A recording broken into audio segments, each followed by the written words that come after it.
Hello, ma'am and sir. Good day. First of all, I would like to introduce myself. I am Chindris Palmero, 35 years old, married, and I have two kids. Their age is 16 years old and 13 years old. My first work experience in abroad was started on 2013 until 2019. My employer has four kids and one elderly. Their age is 11 years old, 9 years old, 7 years old, and 3 years old, and the elderly is 83 years old disabled. My second work experience was on Chung Kwan O, Hong Kong, year 2023 until 2024. My employer has two kids. Their age is 4 years old and 2 years old.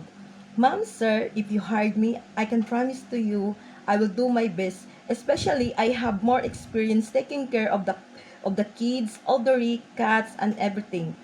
I am good in the work because I start working at age 14 years old. Thank you, ma'am and sir.